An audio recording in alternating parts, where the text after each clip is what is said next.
Hey everyone, Jim Fitzpatrick. Thanks so much for joining me this morning. Today we are pleased to welcome back Jeff Bloomfield, who is an author, sales keynote speaker, and also founder and CEO of Brain Trust. The last time he joined us, he broke down the science of neuroselling, and today we are diving even deeper into how leaders and sales teams can use it to drive growth. So Jeff, thank you so much for joining us once again on the show. My pleasure. Thanks for having me back. To remind our audience that's tuning in this morning, tell us a bit about your background. Yeah, we'll see if we can put a hook. So if you like baling hay, milking cows, storytelling, lung cancer, brain cancer, and small business, then wow, that's my backstory.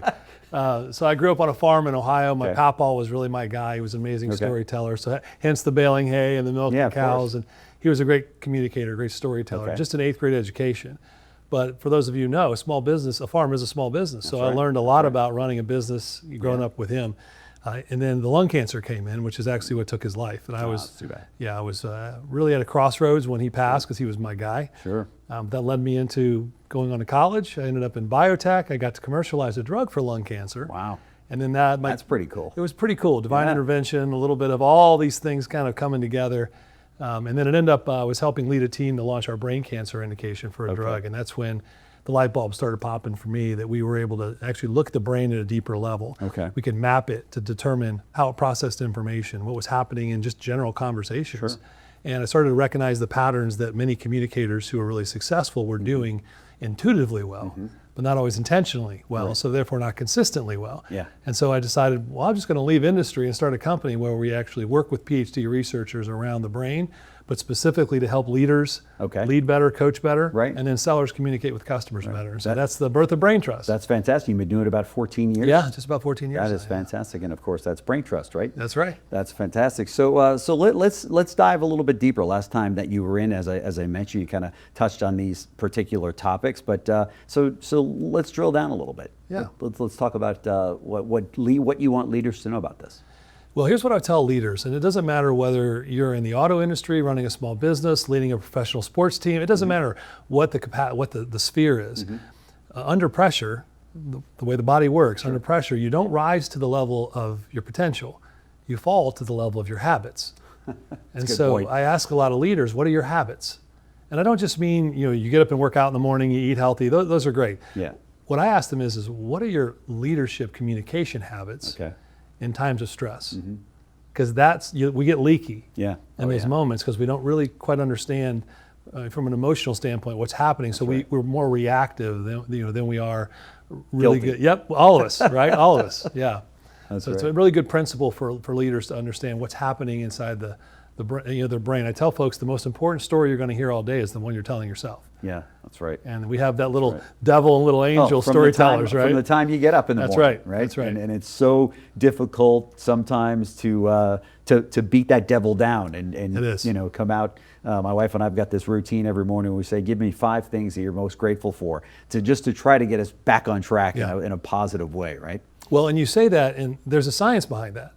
Because gratitude, when you're in a posture of gratitude, you can't be in a posture of gratitude and anxiety at the same time. Right. So it makes sense for us, right? When we live in a posture of gratitude, you're already framing the brain in a positive way. Right. What do you say to those people that are listening to us right now? They go, that's poppycock. You got to get out there and beat the bushes and tell these guys and gals, how it's got to be done today, right? Listen, my papa, my grandfather was a World War II medic and from the Army. My dad was a Marine from Vietnam. Oh, wow. Okay. So we beat a lot of we beat a lot of there was a lot of that happening. And but what we've learned is that what is the outcome you're desiring? And if you say, well, the outcome is I want high performance, the outcome is I want higher sales, the outcome is I want fill in the blank. Well, what's the path to getting there? Because if I lead with a lot of compliance, if I lead with a lot of the micromanagement techniques, that's actually, I just want leaders to recognize, it's born out of a place of fear. So you're operating out of a place of fear, either fear of your failure, fear of the team's failure. So then you become transactional. When you become transactional, you activate the wrong neurochemistry in your team. They actually go self-preservation oriented and they cannot be creative, they can't be problem solvers, and they really can't even hear you. So the question is not, this is science. The question is you can go that direction. Is it serving you the best it could be? Because people will respond in the moment, but they don't actually transform, they don't actually change over time. And while as leaders, we're always training those that are under us and those that we lead on how to be a leader one day in our companies, right? I mean, that's where we're going to get tomorrow's leaders of our businesses, is probably the people that are working for us. So if we're not a good example of leadership because we do default to those modes, we're only hurting the company long term, right? Absolutely. Yeah. It really is something. So we defeat our own succession plan purposes many times. Exactly. The way we lead, Exactly. And we're wondering how come these people aren't performing at such a higher level. What are the biggest mistakes that, you mentioned a couple of them, but what are the biggest mistakes that salespeople and leaders make when trying to influence or persuade? Well, one thing is, I asked the question, if I observed you communicating, whether it be coaching an employee or whether it be talking to a customer, would I be able to tell whose agenda you're on? The answer is yes, I would be able to. Right. So the style and approach with which you communicate will tell me whose agenda you are on. Sure. And most leaders who become managers, they want to manage, which is control the directive of the employee. The employee feels resistance to that. It's both psychological, physiological. And for sellers, it's the same thing. So if I'm communicating because I'm under pressure, I got to make commission, I got to do all this self-preservation is welling up in me, I will then transfer that into a more transactional, self-serving communication style, which then activates defensiveness on the part of the customer. So that's the big thing. The big thing is, whose agenda are you on? Are you really focused on not selling, but serving by solving? And that's both for coaches and managers as well as salespeople. Yeah, for sure. And how can leaders use neuro-based communication strategies to better coach and motivate their teams? One of the things that we really believe, and the research backs this up, and this is for all leaders, is great organizations are built off of shared vision. And shared vision has three elements. It has organizational vision with values, leader vision and values, and then employee vision and values. I ask a lot of leaders, one of the first questions I say is, how many folks work for you? 8. If I went and asked your 8 employees whether or not you knew their personal vision and their top 3 values, could they say, yeah, absolutely? And the answer is rarely yes, right? Well, Jeff, thanks for coming in today. Right. Well, we don't put the time in that because it feels soft, it feels fluffy. Yet it's foundational for trust. Sure. And if I know your vision, your personal vision when I hired you, and you know my leader vision, and we're aligned on the organizational vision and direction, and we're based on the collective universal values, we already have a foundation for trust. That's shared vision. And then we can move into aligned mission. That's where the strategy and then the standards of excellence come in. Right. And that's where the next pitfall happens for a lot of leaders, is they don't have defined standards of excellence by role inside the organization. Sure. Therefore, I don't know what you expect from me. Right. And if you don't define those standards of excellence, you'll keep, as a manager, as a leader, you'll keep going, why is this not happening? You're like, I'm not sure. What am I supposed to be doing? What am I measured against? So those are 2 big ones. Shared vision, aligned mission with clear standards is huge. Get those 2 things right and you're already way ahead of most organizations. That's right. And in a lot of organizations, that theoretically should come from the top down, the owner of the company, the president of the company, what have you. But if the company is a good size, sometimes it can happen just with your sales manager or the leader of your particular team that institutes that, right? Yeah, it does happen at all levels, right? So there's organizational vision is really done at the top, but it's directional, it's aspirational. The values are also part of the organization's vision and values. But then at every level, every leader should be able to say, well, what's my interpretation of the vision, not just of the organization, but me as a leader inside of our direction? Right. And then how do my values help me show up every day in my role? Sure. And these are the kinds of things that your team actually wants to have a discussion like this with you, right? If you're the leader, if you're leading them. I mean, this is something that it would seem to me that they say, wow, this individual is really serious about this and wants to take an interest in what I'm doing in terms of what my values are and goals, right? Yeah, and I think what we set out to do was, we've all had these in our career where you had a manager or leader where you're like, man, I would run through a wall for that guy or that lady. Sure. Well, what is it about those people? Well, it's literally a neuroscience. It's neuroscience. Like they have done such a good job of building trust with you, making you believe that they care about you. Sure. More than just what you can produce, but as a person. Right. They want you to develop. They want you to succeed. It feels bigger than themselves as a leader. Right. And that's not easy to do. You can't just show up. Some people are naturally inclined to be empathic, right? Sure. But a lot of leaders, you learn this. You learn this as a strategy. Not because you're faking it, but because genuinely that's who you want to be. Right. It's just under stress, we don't always show up that way. That's right. And it can be a learned skill. Absolutely. Yeah. Brain trust. Absolutely. That's what you do, right? Absolutely.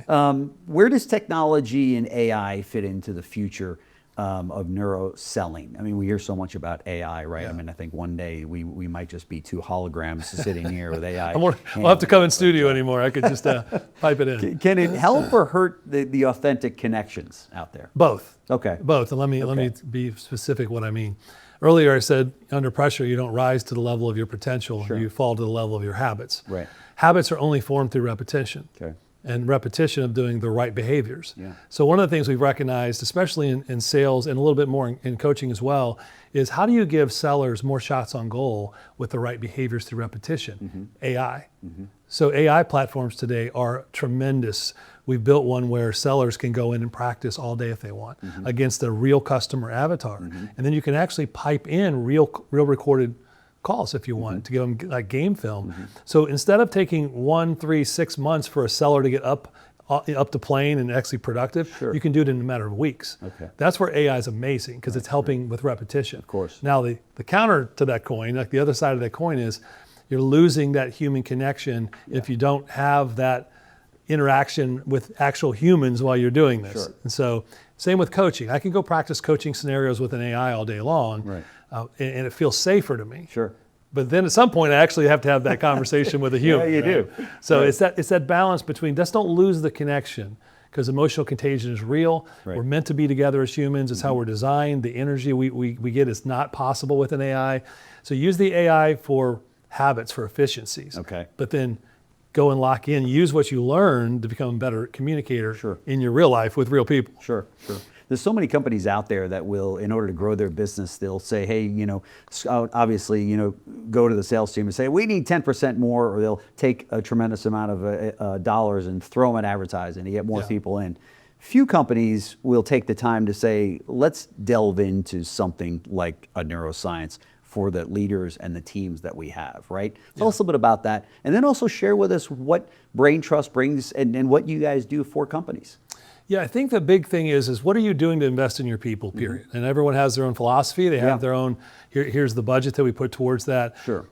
What I would encourage leaders who are listening is don't just have a budget for employee development, people development, doesn't matter what department you're in, and say, well, we got to go do something. Let's go bring in a motivational speaker, or let's go do a workshop on change management or time management. Exactly. Like check the box. Yeah, don't check the box with your budget. Think about the actual outcomes that you're looking for in your business, and then think backwards to what are the skills required to accomplish those, and then now what are the behaviors that I need to reinforce to make those skills habits. Right. Now invest your budget there. Right. And so for many times when we specialize in communication effectiveness, in coaching and in selling. Well, tell me 2 more important lanes in your organization to be successful. Yeah. There's the external conversation with customers, and then there's the internal conversation happening with employees. That's right. Where's the most success come from, and where's the most conflict come from? Right. Those 2 areas. Sure. So invest your resources in, whether it's there or not, invest them in places that you can measure. Right. Then you can actually identify and quantify are actually getting you closer to your outcomes. That's right. That's right. That's fantastic. And your company does that. That's what We do, you bring to the table. Yeah, we do. Large and small, doesn't matter how many people you've got working in the company, these situations still exist, whether you have a team of 8 or whether you have a team of 800, right? Exactly right. And we've worked from companies that's Fortune 50 all the way down to small entrepreneurial startups. Yeah. Because the problems that we're solving are the same. They might look different scale, different magnitude, different environments, but the issue of it is still the same. So we always wanted to make sure we could provide the same solutions across the board because we have a heart for small business. We are one. Yeah, of course. And we want to make sure we're serving those entrepreneurs, those small business owners, not just the big companies with the big budgets. Is this one of those things too that where somebody says, well, when we're successful and we have enough money, we've got a big enough team, we'll go ahead and address this. Right. It's like saying we'll get the trademark when we go national. No, Exactly. you kind of need it early on, right? Yeah. And that's a mistake I think business owners make. It is, but it's an understandable one because of course. you're looking at every penny that goes in and out of the organization, and you want to make sure that if I'm putting in $1, I need to get 4 back, or it's not a good investment. Right. That's why I always tell entrepreneurs and small business owners especially, make sure you're investing in things that you can measure. And sometimes employee development unfortunately falls into a category where a lot of folks out there don't give you the metrics, the ROI. That's right. And how do you measure? Make sure that you're measuring those things, because that's when you can feel good about it. Otherwise you're like, I think I just wasted another 20 grand or 10 grand or whatever it is on something that I can't measure. Well, and in doing something like this or bringing this into your organization as the founder or the manager of that business, you've got responsibilities to a program like this. You can't just throw a bunch of people in a room and say, okay, Jeff, go ahead and work your magic and talk to these people without you being involved in it, right? You're kind of the secret sauce as the manager or the owner of that business, right, to make this happen. Yeah, I couldn't agree more. Leaders and managers are force multipliers in their business, and they should be leading first, right? They should be going first. So anything you're investing in with your people, and it always frustrates me sometimes when I see a leader do that. Well, they'll say, well, I'm going to send my people to this training, or I'm going to invest in my people to do this development plan, and then they're nowhere to be found. Right, like big mistake. It's a huge mistake. It really is. Yeah. Both because they're missing out on the development themselves, but That's it's the example. The people don't think that it applies to you. Well, you're almost ensuring a failure situation, because when those people come back and they see the disconnect, they're like, well, you're nothing like what Jeff talked about it, you know, and what we're learning over here. You're the exact opposite. Wish he was in the room, right? Exactly. Wish he was in the room. That's right. That's right. So our message today is this is very, very good stuff, but make sure that you're involved in it. You know, don't just send people to an event like this, or I shouldn't say an event, but training like this, and say, okay, we checked the box. This is for our people, but it's not necessarily for us. You know, we're the owners of the company. Big mistake. You bring up one other point that I think is really important for leaders today is learning skills and increasing habits. It's not an episodic event. Yeah. It can't be, and we've learned that. Like, it has to happen over time. So set your expectations correctly. Invest in your people over time so that they can develop over time. That's the other thing. We live in a culture. We live in a fast food drive-through, get it now, Uber culture. So you're not great at sales. Press this button, and then tomorrow you'll be better at sales. That's not how it works. As my father used to say, it's like saying, well, I want to be a quarterback, so I went to an NFL game this Sunday and I watched it. Yeah, I'm great. So I'm ready to go. I'm ready to hit the field. Yeah, it doesn't work that way. Not at all. We have also a saying here that training isn't something you did, it's something you do. Absolutely. It's got to be ongoing, right, for anything like this to work. So, Jeff Bloomfield, founder and CEO of Brain Trust. He's also an author, keynote speaker. I'm sure that you speak all over North America, right? And I do. All over the world, actually. All over the world. Yeah, I got to go international. That's really fun. Fantastic. For companies out there that want to light up and really bring some real substance to your next event out there, check him out. We'll also have a link right underneath the video that you're watching to get a hold of Jeff and to learn more about his program. So, Jeff, thank you so much for coming in. Really appreciate it. My pleasure. Thanks.